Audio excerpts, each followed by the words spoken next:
à tous, aujourd'hui on va parler web, nouvelles technologies bien sûr, mais aussi environnement. Le premier réseau polynésien de biomimétisme a été lancé en septembre dernier. Le biomimétisme, qu'est-ce que c'est? À quoi ça sert? Réponse tout de suite avec François Briand de Tahiti Whāotu. Alors le biomimétisme consiste à innover en s'inspirant de ce que la nature a fait de un peu magique, de fonctionnellement étonnant depuis des milliards d'années. Dans mes jobs précédents, avant de venir ici, j'étais souvent, voire toujours en charge de l'innovation dans un grand groupe d'informatique. Et quand je suis venu ici pour faire autre chose, j'ai beaucoup plongé, beaucoup fait d'observations dans la nature. Et l'idée d'innover à partir de ces observations m'est venue.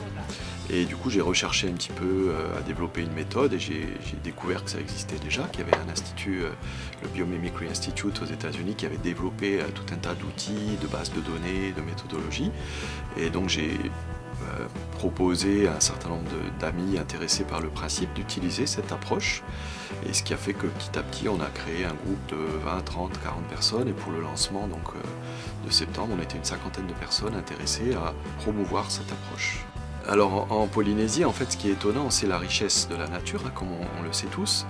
Et on peut en fait s'inspirer de cette nature pour toucher beaucoup de domaines, puisque le biomimétisme va pouvoir adresser des innovations dans le design, dans l'architecture par exemple, aussi dans les matériaux, dans les procédés. On peut imaginer des nouvelles façons de créer de l'énergie, de gérer des flux d'eau, etc.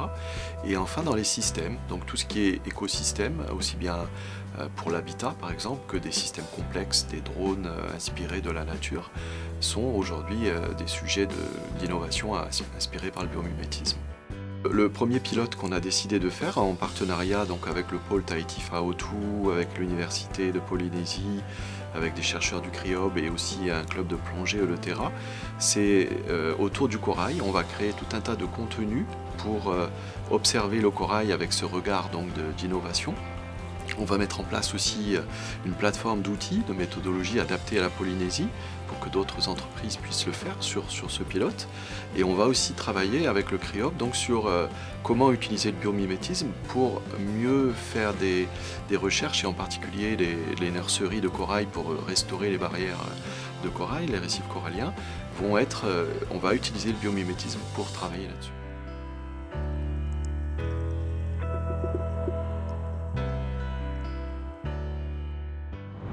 Autre actu, toujours au Fénois, un nouveau site de covoiturage est ouvert, il s'appelle cfuelavoiture.com. Le but, réduire le nombre de véhicules sur les routes du Fénois. Les trajets doivent rester gratuits et un cadeau est offert à toutes les personnes qui réalisent un grand nombre de covoiturages, une sorte d'encouragement à réduire la pollution par les voitures. Et enfin, sachez que la CCISM a lancé un appel à candidature pour la seconde promotion de l'incubateur Prism. Vous avez une idée de start-up, vous avez jusqu'au 30 novembre pour poser votre candidature sur le site internet de la CCISM. Un faux Apple Store, une astronaute qui se lave les cheveux dans l'espace, un balai impressionnant de baleines au Fénois, c'est tout de suite dans les buzz.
C'est tout pour aujourd'hui, merci de m'avoir suivi, on se retrouve très bientôt et en attendant, restez connectés.